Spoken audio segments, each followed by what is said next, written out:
episodio de Dentro y Fuera del Plato hablamos de algo que preocupa a madres, padres y cuidadores: el crecimiento infantil. ¿Mi hijo está comiendo lo suficiente? ¿Está creciendo como debería? ¿Por qué no quiere comer? ¿Por qué se estriñe? Junto a una pediatra vamos a responder dudas reales que llegan a la consulta todos los días, y lo haremos con una mirada profesional, pero también cercana, para ayudarte a entender cómo una buena alimentación puede marcar la diferencia en la salud, el desarrollo y el bienestar digestivo de los más pequeños.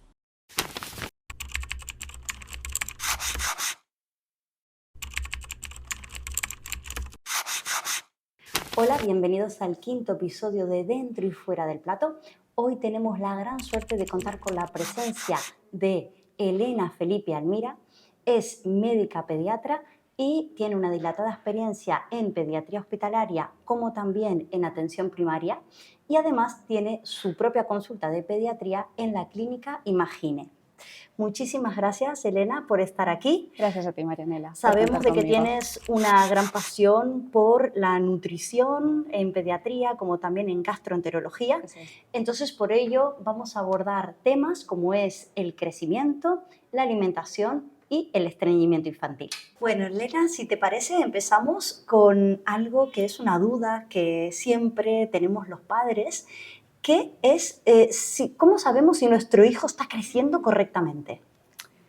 Es una duda frecuente y se entiende al final, porque el crecimiento es un niño que crece bien, es signo de que es un niño que está sano, y por eso los pediatras también nos esforzamos en verlo, no solo en las revisiones del programa de salud de niño sano, sino en las consultas habituales, tanto de atención primaria como de especializada.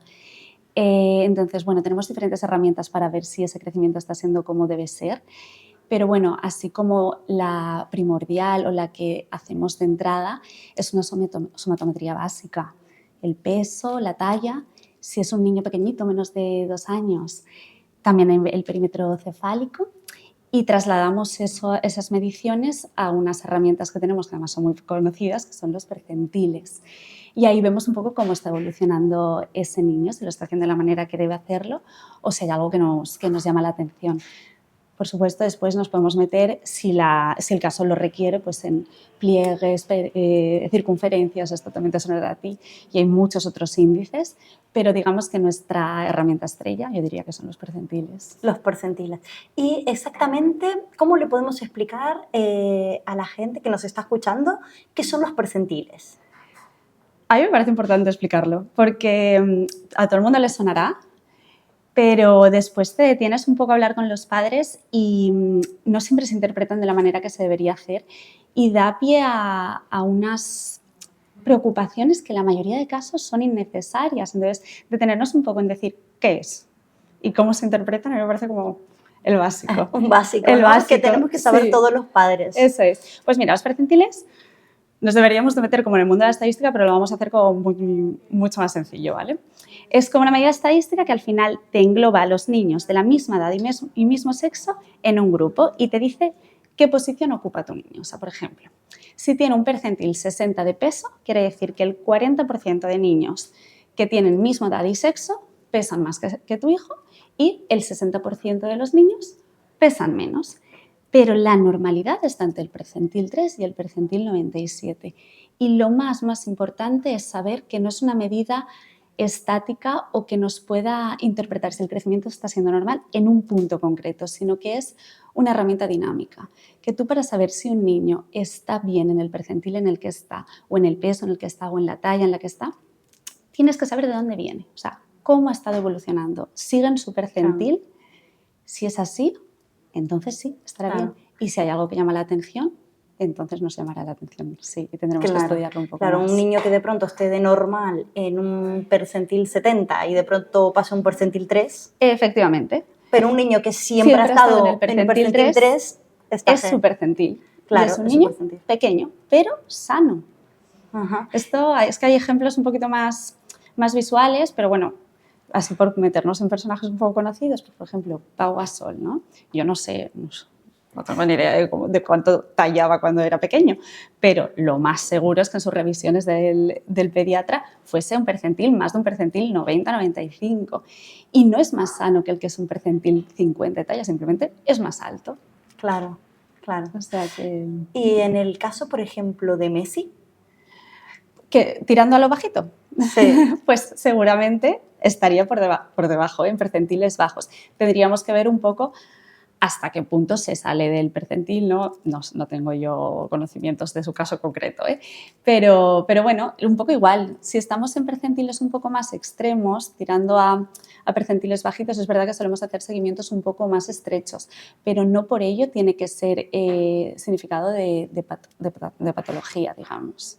¿Se puede conseguir que un niño que de pronto esté por debajo del percentil pueda crecer un poquito más de alguna forma a nivel pediátrico? A ver, al final tenemos que saber que cada uno tiene su carga genética. Es verdad que bueno, pues también interviene la hormona de crecimiento y los hábitos nutricionales, pero si la nutrición está siendo buena y el niño tiene su percentil y su potencial genético, lo más seguro es que tire por un poco, que analice su crecimiento por donde a él le toca. Entonces, si hay algo que corregir, que dices, oye, me llama la atención porque este niño realmente, yo viendo a los papás, no me encaja que tenga esta talla, y indagas y dices, no, es que come de esta manera, pues igual sí, tenemos algo que ofrecer ahí, hay que ver cada caso por separado. Hay varios periodos en la infancia en donde se ralentiza el crecimiento. Sí. ¿Puedes explicar qué periodos son para que los padres no estemos así preocupados? Eso es. Hay momentos en los que a los padres les llama la atención que realmente empiezan a comer menos, y es que al final el crecimiento no es algo lineal. Hay momentos en los que están en un brote de crecimiento y entonces las necesidades energéticas y calóricas son mayores, y hay otros momentos en los que realmente no, y entonces no son tan llamativas, pero a veces no es tanto... Bueno, pues sabemos que durante los 2-3 primeros años crecen bastante y es el momento en el que canalizan su crecimiento, ¿no? Según su potencial genético. Después ya se estabilizan y si la cosa va bien, pues siguen por su percentil, y ya el siguiente momento de estirón, digamos, que a todo el mundo le sonará, es el estirón puberal, ¿no? En el que, pues, además de la carga genética, hormona de crecimiento, intervienen las hormonas sexuales, ¿no? Entonces, en los momentos en los que coincide que hay un brote de crecimiento, los niños comen más, tienen más necesidades, tanto energéticas, calóricas. En los momentos en los que no tanto, pues puede ser que no coman tanto, pero más allá de eso también, cuando están malitos, comen menos. Cuando hace mucho calor en verano, esto es muy típico, los papás te lo comentan y dices que de repente, y en verdad lo trasladas un poco al adulto, y es que tampoco les gusta la sensación de quedarse empachados en verano, Claro, ¿no? Sino claro. que les apetece estar como ligeros, fresquitos, entonces no comen tanto. Si por lo que sea llevan 2-3 días sin hacer caca, también comen menos, se sienten llenos. Entonces, un poco entender que no son máquinas y que hay momentos en los que la demanda es mayor y momentos en los que la demanda es menor, y es normal.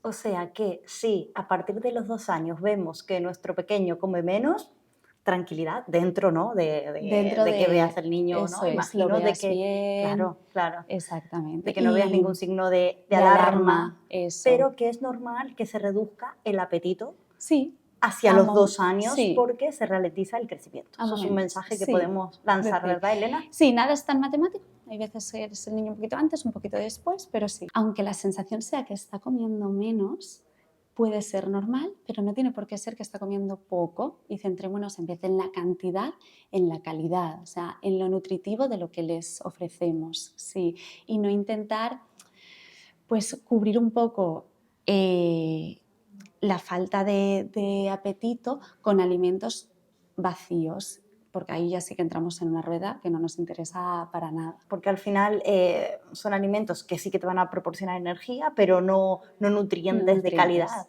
Que es lo que Entonces, al necesitan. final, tampoco van a comer otros alimentos y sí. Sí, y ya entramos en una rueda que nos cuesta a veces salir. Entonces, sí, hay que saber un poco en ese momento, saber identificarlo, mantener la calma, tener esta información también porque al final si estás formado, te han dicho que es normal y te han dado estrategias y tips, que ahí es un poco donde entramos nosotros. Exacto. De cómo hacerlo, respetar las señales de hambre, de saciedad, cómo Y poner el además plato nutritivo. es un periodo donde se generan los hábitos alimentarios que van a realizar toda la vida, ¿no? Sí, sí, Entonces, sí. muy importante Nuestro papel ahí.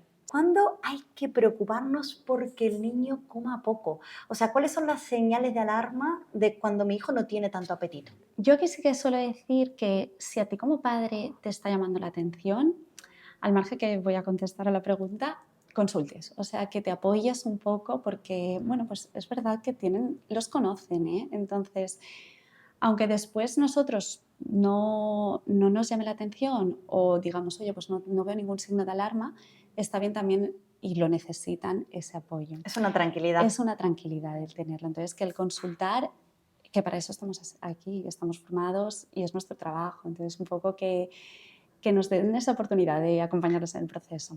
Pero bueno, yo así como de manera global, porque siempre hay que estudiar cada caso, diría que a mí me llama la atención una falta de apetito llamativa, mantenida en el tiempo y sobre todo cuando ves que a él le está afectando. Y dices, es que le noto cansado, noto que no puede seguir con las actividades que normalmente hacía. Además, le ha cambiado el aspecto, aunque sea algo así un poco más subjetivo, pero lo noto más pálido, incluso más delgado. O ya si tiene otra clínica acompañante, dolores abdominales, o sea, clínica de alarma. Pero así como mensaje diría que a mí es ahí cuando me llama un poco más la atención.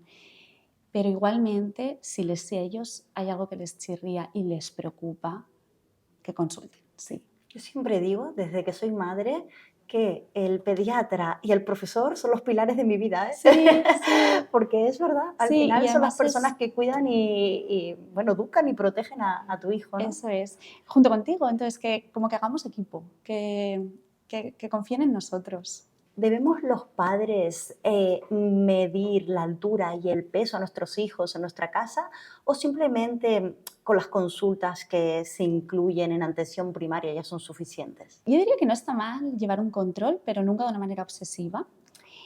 Y después también depende de la edad del niño, ¿vale? Porque en los primeros 2 años las revisiones de salud son muy frecuentes, o sea, los vemos al nacimiento, a los 15 días, al mes, a los 2 meses, a los 4 meses, a los 6 meses, a los 11 meses, a los 12 meses, a los 15 meses, a los 18 meses. O sea, no paramos de verlos también porque tenemos que cumplir, bueno, aparte de ese seguimiento de salud, pues con un calendario de vacunación.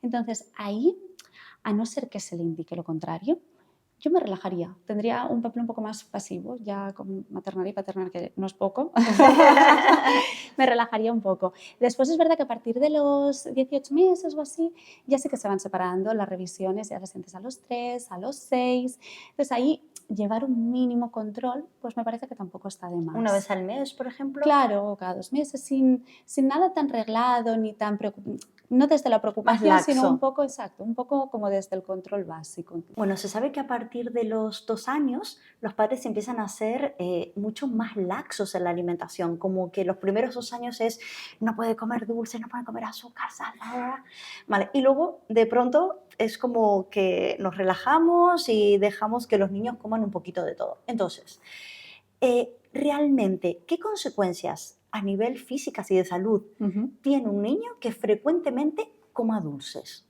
¿Qué les puede pasar? Porque muchas veces es, ay, claro, como es niño y quema calorías, puede comer lo que quiera. Eso yo lo escucho muy frecuentemente en la consulta, ¿no? Y realmente no nos damos cuenta de que puede haber afecciones en la salud por comer de esta manera. Eso Con es. respecto a los dulces, ¿qué les puede pasar? Sí, mi sensación es un poco igual, ¿eh? Que se quiere como hacer muy bien los primeros meses durante la alimentación complementaria, los primeros años, y después es como, bueno, pues ya lo hemos hecho bien, es como, entonces ya no sirve de nada, tenemos que mantenerlo en el tiempo. Claro. A ver, el consumo frecuente de dulces, la verdad es que puede afectar a varios niveles. A mí uno de los más importantes que me parece es el tema de la palatabilidad, el tema que el paladar les resulta muy gratificante, sabores dulces, sabores salados. Entonces, digamos que desentrenamos el paladar en la aceptación de sabores de comida real, de fruta, de verdura, no tan gratificantes para el paladar. Y después nos cuesta introducir alimentos que ahí sí son súper importantes para ellos. Muchas veces la fruta no sabe. No sabe. Pero claro, como nuestro nivel de dulzor está muy elevado, efectivamente, al final hay que reeducar ese paladar. Tenemos que volver atrás cuando nos ha hecho de la manera. Entonces, mejor como mantenerlo en mente y no hacer como ese estímulo continuo de sabores tan explosivos en boca, porque después cuando le das otros que no lo son, no lo aceptan igual y te dicen, no me gusta. Y te lo dicen, mi verdura y la fruta, toda, porque como todas sabe igual, no me gusta. y nos cuesta. Ese como muy importante. Después, por supuesto, al final acaban siendo hábitos que mantenidos en el tiempo, pues compras papeletas para factores de riesgo cardiovascular y lo que ello supone en la vida adulta, tema caries, tema nervios, tema cierto poder adictivo. Y eso es así, quiere Sí, sí, más y sí. más y más. Y pues un poco esa rueda que no nos interesa. Ya. Entonces, ¿Y más riesgo de diabetes puede ser también? de diabetes tipo 2 en la edad adulta, sí. Realmente la diabetes tipo 1, que es la que más vemos en la población infantil, suelen entrar en juego otras cosas, no tanto los malos hábitos. Los malos hábitos es comprar papeletas para factores de riesgo cardiovascular futuro, pero tampoco el hecho de que no vayamos a verlo en la infancia, yo creo que no le debemos de restar importancia. O sea, queremos adultos sanos también, adolescentes sanos, adultos sanos, la vida muy larga. Entonces, a veces el hecho de que no vamos a ver las consecuencias inmediatamente en el mes siguiente te hace un poco relajarte y a mí me parece que esto es una carrera de fondo y que tenemos que darle la importancia que tiene. Sí. Elena, ¿nos podrías explicar por qué hasta los 2 años no se puede dar sal? ¿Y qué consumo debemos de hacer de la sal a partir de los 2 años? El hecho de no tomarlos en la primera infancia, ¿no? Menores de 2 años, es por un tema de inmadurez renal. Al final el riñón inmaduro pues, no está tan preparado para asumir tanta sobrecarga de sal. Después es verdad que ya pues, se adquiere esa madurez renal y ya sí que puede un poco trabajarlo, pero no debemos abusar. Al final la cantidad de sal que está en los alimentos naturales es más que suficiente. Volvemos un poco al tema que hablábamos con el dulce, de la palatabilidad. El paladar está como diseñado para que le guste sabor en dulces y salados y al final pierde un poco esa capacidad de que le gusten, de aceptar sabores no tan gratificantes. Entonces, no hace falta enmascarar los sabores normales de la comida y después pues también al final compras papeletas de hipertensión y de riesgo cardiovascular futuro, que igual no lo vemos, lo más frecuente es que no lo veamos en la infancia, quitando pues los casos de niños que por X o por Y sí que llevan un seguimiento de hipertensión arterial. Lo suyo es que sea más de cara al futuro. Entonces yo Exacto. por esas tres cosas me parece que sí que intentar no abusar, no tenerla, ¿no?, al lado, a mano para todas las Exacto, comidas, como exacto. que al final es más como una costumbre, pero que se puede quitar. O sea Claro. que Igual, bueno, se recomiendan en, bueno, la población en general no consumir más de 5 gramos de ujú, sal al día, que lo recomienda la OMS. Y claro, lo decía más que nada porque de pronto ves niños muy pequeñitos con unos paquetes de snacks así, sí. Y nadie se ha que, detenido a ver la cantidad de sal que tienen, claro. que están salados, sí. Y eso es algo que digo, claro, ya no solamente es las calorías, porque muchas veces decimos, bueno, son las calorías, el niño gasta mucho, ¿no? No, no, son todos No los tienen, ingredientes, sí, claro, sí. al final tienen un sistema renal inmaduro, al final también desplaza el consumo de otros alimentos que Eso también son es, saludables. eso es. Y no te digo algún día como algo puntual, pero que no puede estar en la alimentación diaria. Y eso creo que es súper importante Sí, que lo recalcarlo. dejemos recalcado. A mí también me parece importante. Elena, ¿cómo consideras que comen los niños a nivel general? Un poco para que tengamos un poquito más de conciencia. A ver, yo creo que cada familia y cada caso es un mundo, eso desde luego, pero sí que a mí mi sensación es que estamos en el camino. O sea, que cada vez por parte de los padres hay más ganas de querer hacerlo bien, se involucran más, se forman más y, y están en ello. Es verdad que igual fallamos un poco en la puesta en práctica y ahí es un poco también donde entramos nosotras, que se les hace un mundo, es que también se entiende, por las vidas ajetreadas, la logística, un poco el tener que llegar a todo, pero estamos en el camino,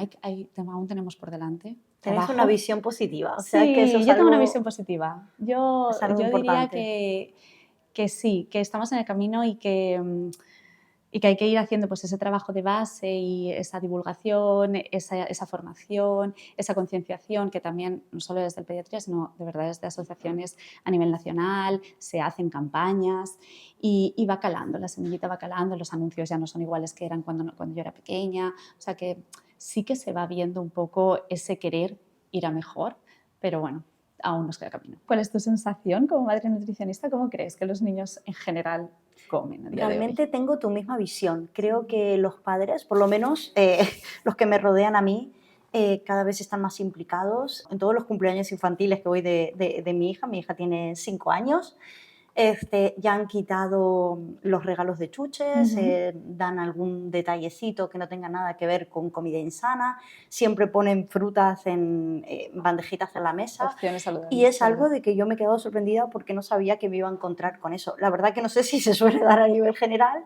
pero sí que es verdad que en el ambiente que me rodea veo esa implicación, ¿no? ¿Verdad que comentamos? Lo que no significa que no haya cosas que trabajar. Claro, y que el niño en un cumpleaños no se pueda comer la tarta o que no pueda comer un dulce.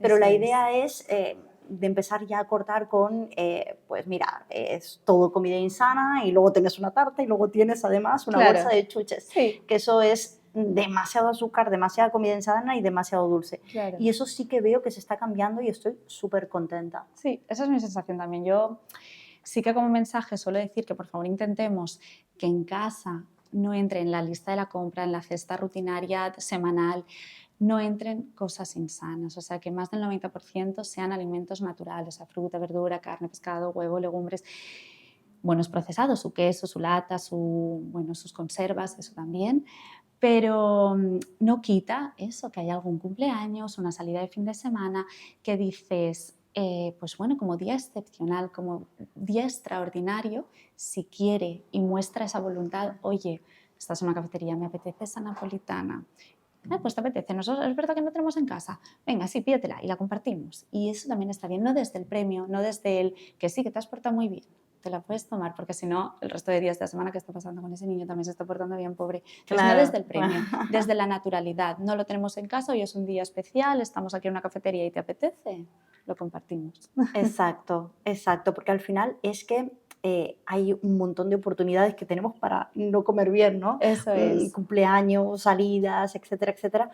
Entonces, al final, lo que hay en casa tienen que ser alimentos saludables, Sí. porque si no, al final la Ahí no alimentación podemos se torna muy, muy insana. Me Sí. encantó el consejo ese de no compres para Si no casa lo compras, lo que no tienes que comer, y ¿no? si no Porque lo al ven, no final lo quieren. Exacto. O sea, que ahí sí que ellos no tienen dinero, no hacen la compra, y ese sí que es nuestro papel. Ahí es nuestra responsabilidad.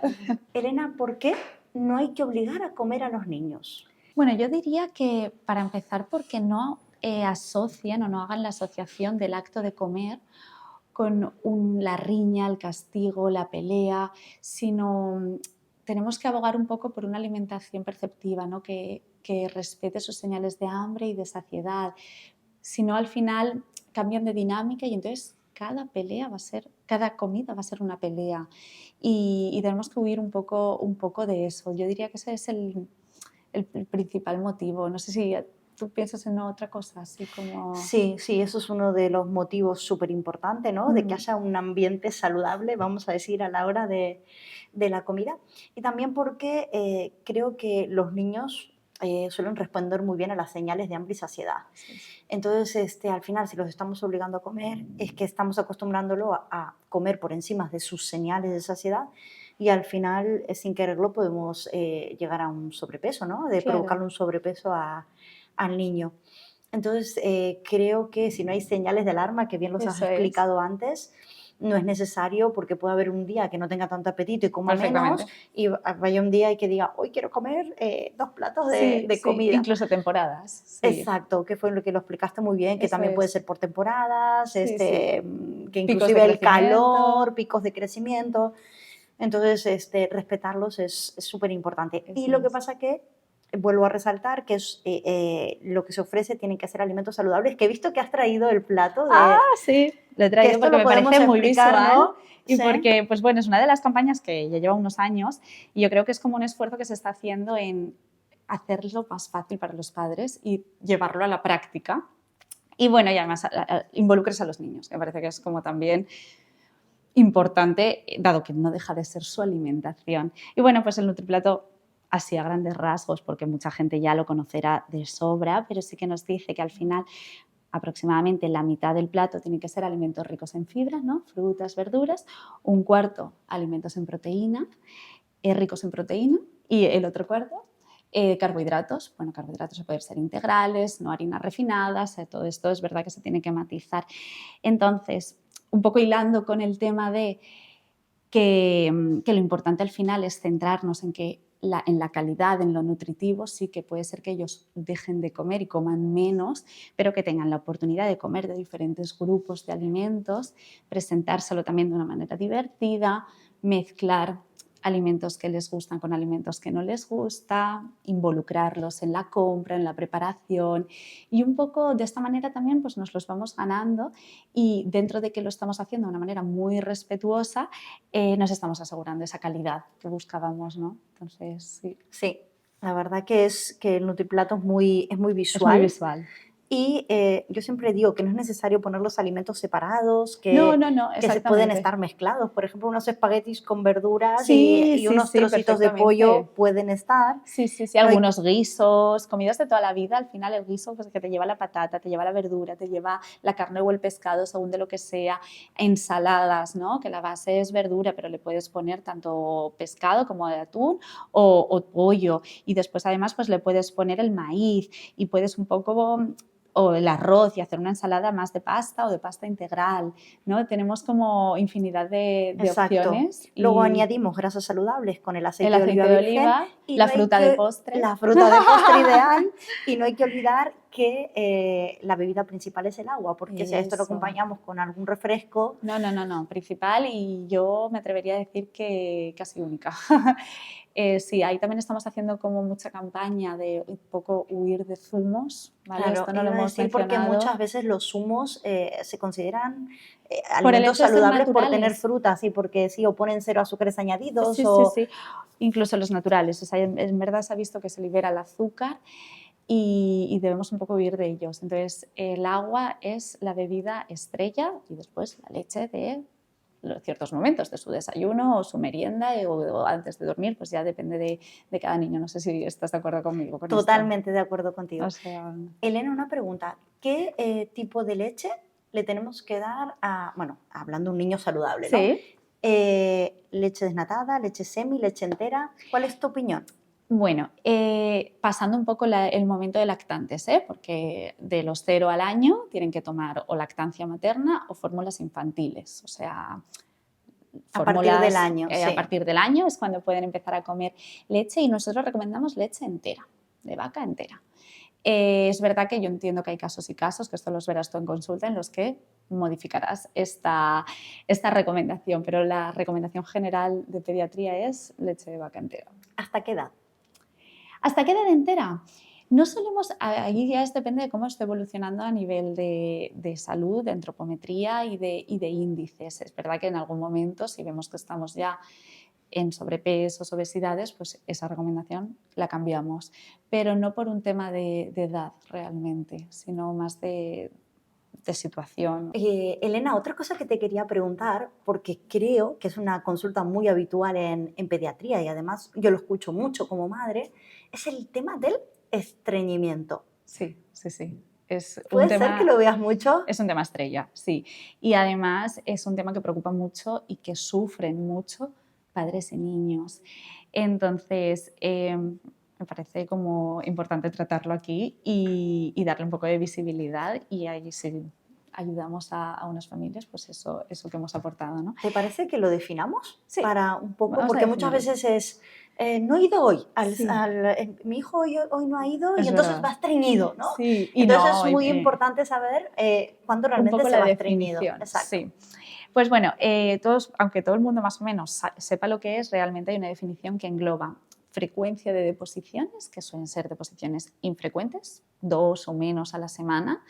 Características de estas suelen ser de tamaño grandes y de consistencia duras, que ahí nos apoyamos, yo lo he traído también, la escala de Bristol, porque es una escala súper visual que además le hace a los niños involucrarse en el proceso, pues bueno, un poco también desde el juego, que es como ellos entienden el mundo y cuando se la sacas es como, ay, de repente dices, espera, que algo les ha hecho clic y ahora están en la misma conversación que nosotros dos, que los padres y los pediatras.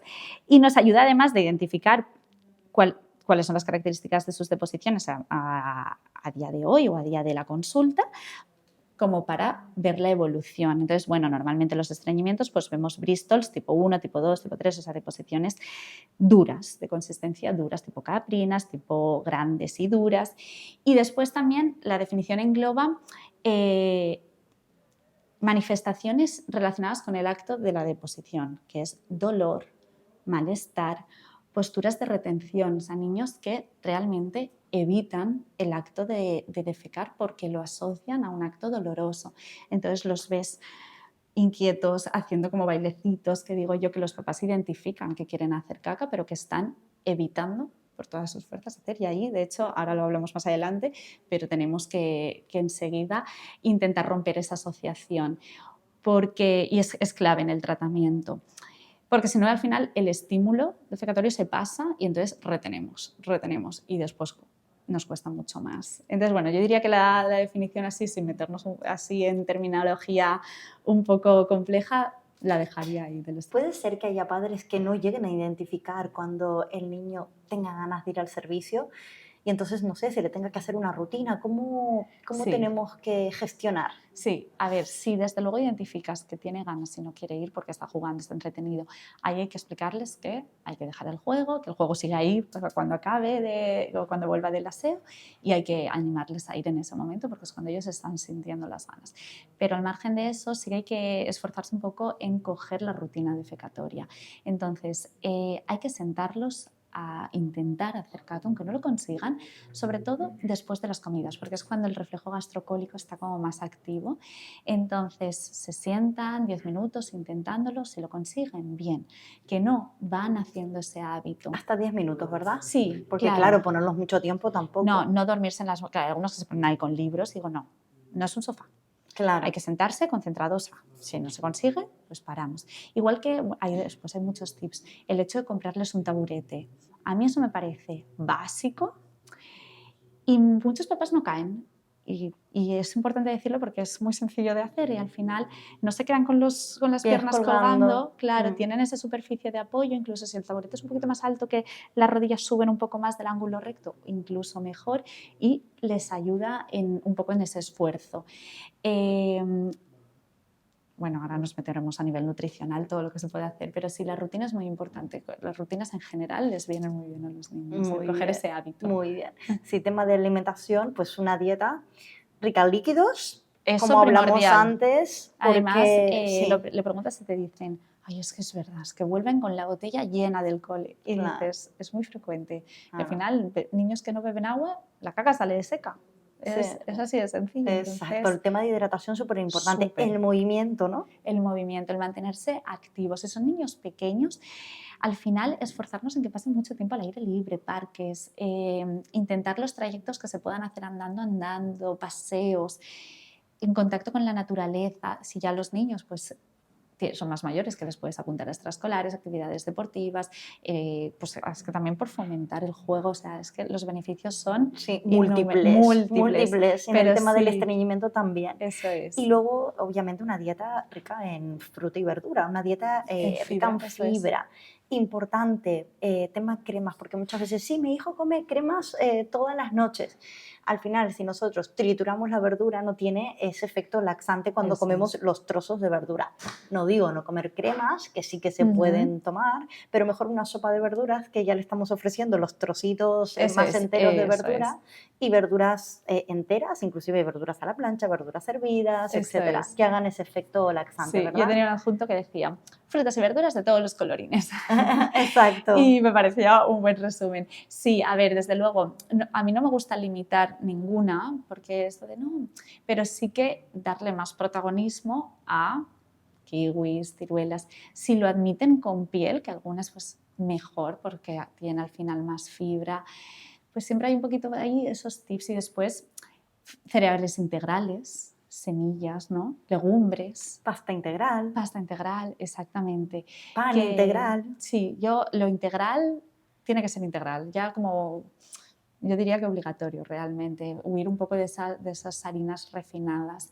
Y yo creo que con eso tendríamos la recomendación, bueno, con eso y evitar ultraprocesados. Exacto. Y no abusar de lácteos, también diría. No abusar de lácteos. Hay niños que les dices cuánta leche toma y te dicen 1 litro de leche. Un niño mayor, pues nos estamos pasando. Exacto, sí. Y luego aceites, ¿no? Aceite de oliva. Por ejemplo, utilizar aceite de oliva, aguacate, grasas Grasas saludables que también va frutos a secos, beneficiar, sí. frutos secos, Sí, exacto, sí. pescado azul. Eso es. Evitando aquellos pescados que sabemos que son ricos en mercurio, como es el atún rojo, el emperador. Bueno, ahí hay una lista que tenemos que tener en cuenta. Eso es, eso es. Y ya diría que esos son los 3 pilares realmente del tratamiento del estreñimiento. La buena rutina defecatoria, que después no nos hemos metido, pero es que es infinita las actividades que podemos hacer para que se involucren. Calendarios, que pueden ellos ir poniendo caritas sonrientes, solecitos cuando lo consiguen. Podemos premiar también, no premiar con comida, es decir, pero oye, si esta semana consigues más de 4 o 3 soles, depende de dónde partamos, tienen que ser objetivos realistas, pobres. Salimos en bici, ¿que te gusta ir en bici? Salimos en bici este fin de semana, vamos a ese sitio que tanto te gusta, ¿no?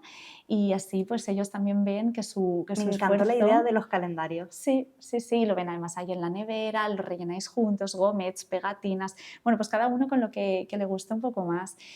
Y así ir haciendo el hábito defecatorio este que buscamos, la intervención a nivel nutricional y ya como tercera cosa, si hiciera falta, hay tratamientos para el estreñimiento, el abanico es infinito, hay que ver cada caso por separado y ahí sí que entramos nosotros en juego, pero bueno, que en ocasiones hacen falta y se ponen, se mantienen y cuando porque funcionan, hay patologías que también pueden provocar estreñimiento. No digo que las nombremos todas, porque no, pero las más típicas, por ejemplo, una persona con celiaquía. Sí, puede o sea, podemos descubrir... Sí que si hablamos, aquí podemos hablar de porcentajes para que no todo el mundo que su niño sea estreñido piense que va a tener una enfermedad. El 90% de los estreñimientos son funcionales, o sea, no responden a ninguna patología o a ninguna causa orgánica. Es un intestino sano que no acaba de hacer bien su función.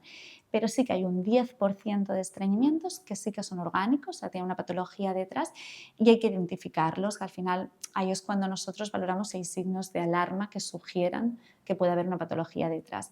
Y en esos casos, ahí sí que hacemos pruebas complementarias, depende un poco de la sospecha diagnóstica, pero solemos empezar haciendo una analítica básica que incluya celiaquía y tiroides, hormonas tiroideas. Claro, porque al final el hipotiroidismo también puede provocar estreñimiento. Eso es. Sí. Claro, muy bien. Y el estreñimiento funcional en un niño puede cambiar a lo largo de... Sí, este es un poco con los años. Sí, yo también creo que no debemos rendirnos, no, es que él es estreñido.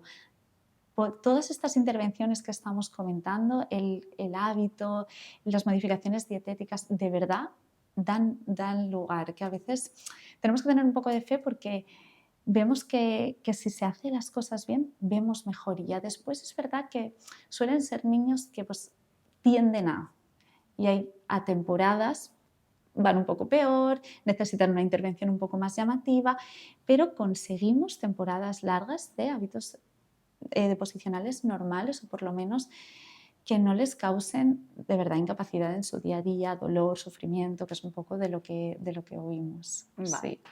Pues me encantaron todos tus consejos, Elena. Sí, pues muchísimas gracias por haber venido. De verdad que estoy súper contenta. Creo que todos los tips que nos han dado nos va a ayudar a todos y además a los padres. Y nada, y a ver si en breve repetimos porque hay tantísimas cosas que podemos abordar en pediatría. Nos ha costado un poco elegir temas porque es verdad que podemos hablar de muchísimas cosas, pero a mí también me parece que ha sido un podcast que ha tocado varios temas que preocupan y que pueden ayudar a muchos y he estado súper a gusto, la verdad, así que... Muchísimas gracias por estar aquí. A ti, María Emilia.